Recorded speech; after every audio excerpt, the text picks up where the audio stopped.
Assalamualaikum warahmatullahi wabarakatuh. Sebelumnya, kami dari kelompok 4 akan mempresentasikan penentuan lokasi berdasarkan kriteria penentuan lokasi tapak mata kuliah perencanaan tapak kelas B. Next. Berikut merupakan anggota kelompok kami. Yang pertama ada Putri Indaswari dengan NIM AHID 28, ada saya Selvi Alfiani dengan NIM AHID 50, ada Anggita Maharani dengan NIM AHID 54, ada Muhammad Sofyan Randy dengan NIM AHID 64, dan ada Ilham Aditya dengan NIM AHID 69. Next. Pendahuluan. Pendidikan merupakan pilar penting dalam pembangunan sumber daya manusia yang berkualitas yang pada gilirannya menjadi fondasi bagi kemajuan suatu bangsa. Penyediaan fasilitas pendidikan merupakan salah satu langkah strategis untuk memastikan bahwa akses pendidikan yang merata dan berkualitas. Dalam pemilihan lokasi pengembangan tapak kawasan pendidikan ini menjadi isu yang krusial karena memiliki dampak langsung terhadap keberhasilan pelaksanaan kegiatan belajar mengajar. Next. Tujuannya sendiri yaitu untuk mendapatkan lokasi tapak yang sesuai dengan kriteria pemilihan tapak dan mendukung terkait dengan aktivitas pendidikan dan kegiatan belajar mengajar yang ada di dalamnya.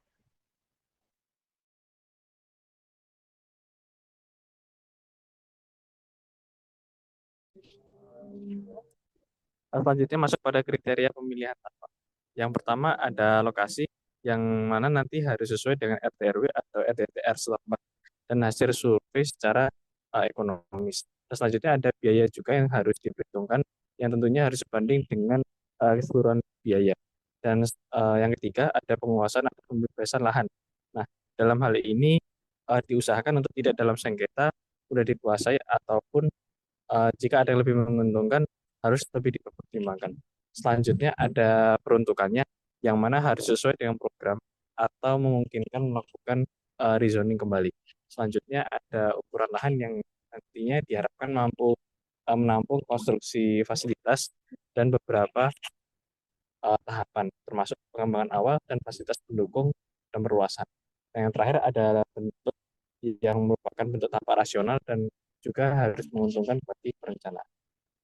Ada kesatuan yang merupakan ini apa ini harus menjadi satu kesatuan dan yang tidak bisa terbagi oleh jalan, saluran dan lain-lain yang dapat memisahkan pembangunan.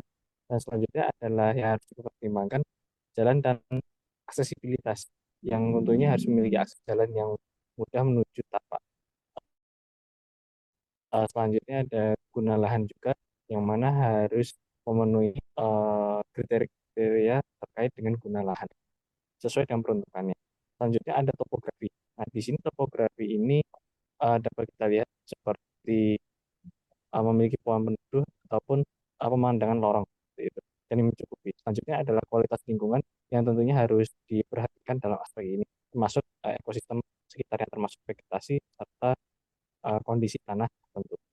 Selanjutnya yang terakhir adalah dampak yang meliputi beberapa dampak bencana seperti banjir, longsor, dan gangguan-gangguan lain termasuk gangguan kebisingan dari rel kereta api maupun bengkel. Selanjutnya masuk pada kesesuaian terhadap pola perkotaan. Nah, di sini kesesuaian ini harus sesuai terhadap rencana yang telah disusun dan juga memungkinkan berinovasi atau beradaptasi terhadap perubahan zona, pertujuan instansi, dan kemungkinan-kemungkinan lain seperti penutupan jalan. Selanjutnya ada ketersediaan pelayanan kota. Di sini pengumpulan dan pembuangan sampah sebagai contoh ini juga harus dipertimbangkan. Selanjutnya adalah fasilitas lingkungan yang dapat meliputi fasilitas transportasi umum dan akses pada jalan perkerasan seperti itu. Dan selanjutnya yang terakhir adalah pertimbangan penggusuran daerah kumuh yang sering terjadi di sini adalah jumlah dan sifat kondisi bangunan di sini atau jumlah kakak dan jumlah pemindahan penduduk di sini yang memang perlu perhatian khusus. Selanjutnya ada perhitungan skala Likert alternatif satu, di mana untuk lokasi pilihan pertama ini berada di Fakultas Teknik Universitas Jember dengan kriteria lokasi itu memiliki bobot 4 dengan lokasi berada di belakang pojok dari kawasan pendidikan Universitas Jember, dan juga untuk Fakultas Teknik ini berbatasan langsung dengan permukiman warga. Bahkan ada satu rumah warga yang masih masuk ke dalam delineasi Fakultas Teknik atau perencanaan tapak. Lalu yang kedua adalah kriteria biaya tapak dengan bobot 3, di mana untuk harga tanahnya itu berkisar 2,5 juta meter persegi. Dan untuk penguasaan atau pembebasan lahan diberikan bobot 3, di mana penguasaan lahannya itu terkendala oleh keberadaan lahan yang terbangun rumah warga, yang mana itu masih dalam proses sengketa. Lalu untuk peruntukannya sendiri mendapatkan bobot 4 karena berada di kawasan pendidikan Universitas Jember. Dan ini juga didukung oleh Peraturan Daerah Kabupaten Jember Nomor 1 Tahun 2015, di mana pada pasal 11 ayat 1 itu menunjukkan pusat kegiatan wilayah ini terdiri dari pemerintah, administrasi, pemerintah, perdagangan dan jasa, pendidikan dan kesehatan, dan juga didukung oleh pasal 11 ayat 2, di mana daerah PKW atau pusat kegiatan wilayah ini terdiri dari Kecamatan Sumberasri, Patrang, dan juga Kaliwates. Lalu untuk ukuran luas mendapatkan bobot skor 4, di mana luas lokasi tapak ini eh, sebesar 4,5 hektar dengan didominasi lahan belum terbangun. Lalu untuk bentuk mendapatkan bobot 4, di mana ini merupakan bentuk semi trapesium dengan dominasi lahan kosong sehingga cukup fleksibel untuk pengembangannya. Lalu untuk kesatuan mendapatkan bobot 4, di mana lahan yang akan dijadikan pembangunan berada pada satu kesatuan yang tidak terpisahkan oleh bangunan utama, hanya terpisah oleh akses kendaraan untuk menuju gedung utama. Lalu untuk jalan dan aksesibilitas mendapat bobot 4, di mana sudah terdapat perkerasan aspal dengan kondisi sangat baik. Dan ini bisa dilalui oleh sepeda motor, mobil, maupun juga kendaraan sepeda. Untuk guna lahannya sendiri mendapatkan bobot 4, di mana banyak luas lahan kosong, dan ini fleksibel untuk pengembangan perencanaan tapak. Untuk topografinya ini mendapatkan bobot 4 dikarenakan untuk daerah topografinya itu memiliki presentase kelerengan 0 hingga 8%. Lalu untuk kualitas lingkungan mendapatkan bobot 4 dengan kategori baik karena banyak pepohonan serta lokasi gedung utama jauh dari arus lalu lintas jalan raya. Untuk dampak proyek terhadap lingkungan sekitar atau bahaya itu mendapatkan bobot 3, di mana untuk pembangunan terhadap bahaya lingkungan sekitar adalah kerusakan beberapa vegetasi yang ada pada sekitar lokasi perencanaan tapak. Lalu untuk dampak proyek terhadap lingkungan sekitar itu mendapatkan bobot 3, di mana untuk gangguannya sendiri itu akan mengarah ke terganggunya kegiatan belajar mengajar. Lalu untuk kesesuaian terhadap pola perkotaan itu mendapatkan bobot 4 karena sudah sesuai juga dengan RT RW. Lalu untuk ketersediaan pelayanan kota mendapatkan bobot 3, di mana untuk ketersediaan pelayanan kota seperti pengumpulan dan pembuangan sampah itu sudah terkoordinir oleh universitas. Lalu untuk perlindungan terhadap kebakaran itu sudah disiapkan hidran juga. Dan juga lokasi dan pencapaian yang strategi oleh pemadam kebakaran. Lalu juga terdapat kurangnya penerangan yang ada pada jalan menuju FT UNED. Untuk fasilitas lingkungan dan sosial itu mendapatkan bobot 4 dengan karena alasannya itu dekat dengan fasilitas umum seperti klinik kesehatan, kantor perbankan, perdagangan dan jasa, serta peribadatan. Dan yang terakhir itu pertimbangan penggusuran daerah kumuh dengan mendapatkan bobot 3, di mana terdapat satu bangunan yang merupakan lahan sengketa berupa rumah warga yang perlu dilakukan penggusuran.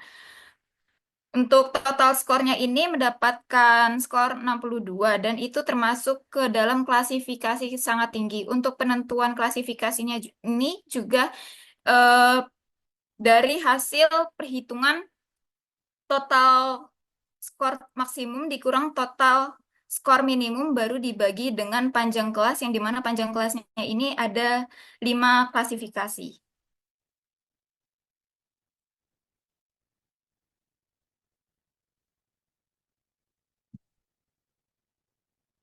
Dan ini adalah peta delineasi dari alternatif 1 dengan luas sebesar 4,46 hektar.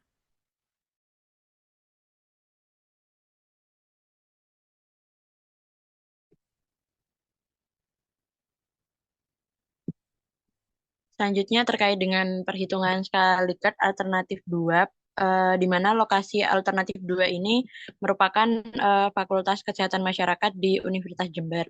Untuk kriteria yang pertama, yakni kriteria lokasi berbobot 3 karena lokasi berada pada bagian depan dari kawasan pendidikan Universitas Jember dan masih berada dekat dengan permukiman warga dan juga fasilitas pendidikan lainnya, yakni TK Dharma Indria 2. Lalu untuk biayanya sendiri, bobotnya sama seperti alternatif sebelumnya, yakni harga tanah di sana berkisar 2,5 juta per meter persegi, dikarenakan masih di dalam kawasan yang sama. Lalu untuk penguasaan atau pembebasan lahannya, itu lebih kecil bobotnya yakni 2 karena penguasaan lahan terhadap pengembangan tapak FKM UNED terkendala oleh keberadaan TK Dharma Indria yang merupakan fasilitas pendidikan lain yang berada tepat di belakang gedung lab FKM UNED. Lalu untuk peruntukannya sendiri berbobot 4 karena memang sudah berada dalam satu kawasan pendidikan di Universitas Jember yang merupakan peruntukan fasilitas pendidikan berupa kegiatan pendidikan tinggi. Lalu untuk ukuran luasnya lebih kecil dari alternatif yang sebelumnya, yakni hanya 1,2 hektar dengan dominasi lahan yang sudah terbangun. Sehingga untuk pengembangannya itu lebih terbatas. Lalu untuk bentuknya, yakni berbobot 4 karena di lokasi ini merupakan bentuk persegi yang mana menguntungkan untuk aksesibilitas dari pembangunan menuju ke gedung utama. Lalu untuk kesatuannya berbobot 4 karena lahan yang akan dijadikan pembangunan masih berada pada satu kesatuan dan tidak terpisahkan oleh bangunan utama dan juga jalan atau saluran.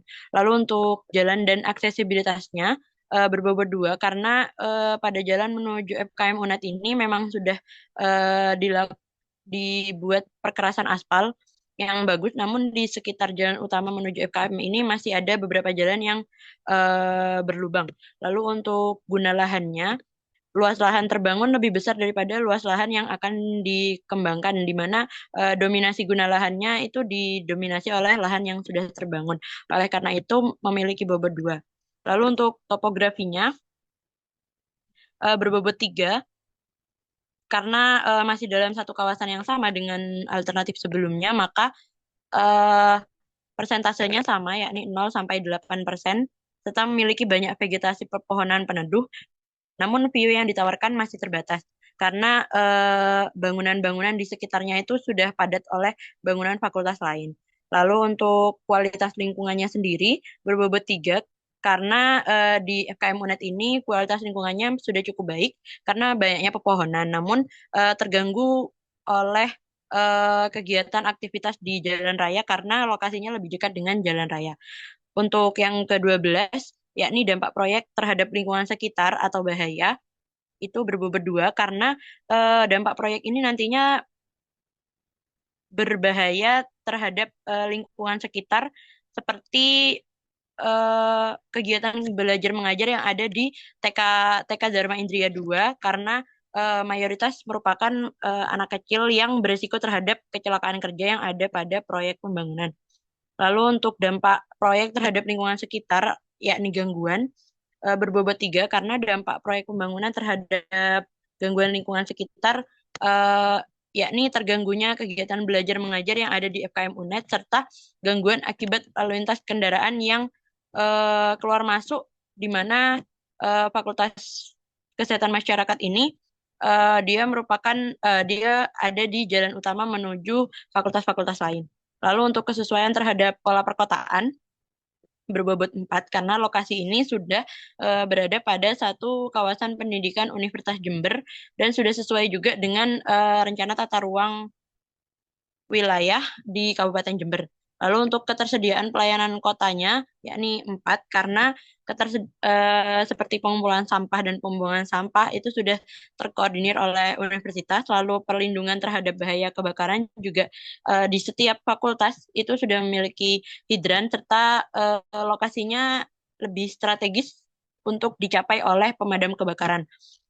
Dan sudah tercukupinya penerangan yang ada pada jalan menuju FKM UNED. Lalu untuk fasilitas lingkungan dan sosial berbobot 4 juga karena dia sudah sangat dekat dengan fasilitas umum lain seperti klinik kesehatan, kantor perbankan, perdagangan dan jasa, juga peribadatan. Lalu untuk pertimbangan penggusuran daerah kumuh itu berbobot 3 karena tidak dikelilingi oleh daerah pemukiman kumuh, namun memang sangat dekat dan dempet dengan daerah pemukiman warga dan hanya dibatasi oleh dinding beton.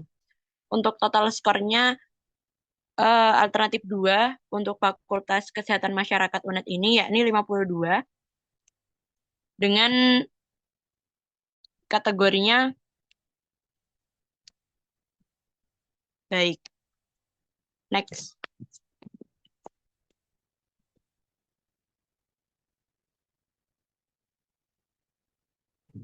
Berikut peta donasi dari alternatif 2 yaitu Fakultas Kesehatan Masyarakat dengan luas kurang lebih 1,3 hektar.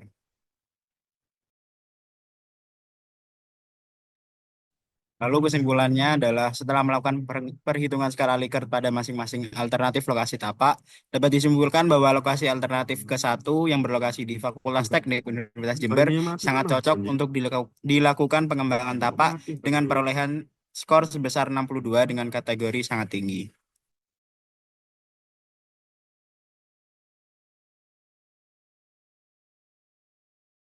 Sekian presentasi dari kelompok kami. Kurang lebihnya mohon maaf. Wassalamualaikum warahmatullahi wabarakatuh.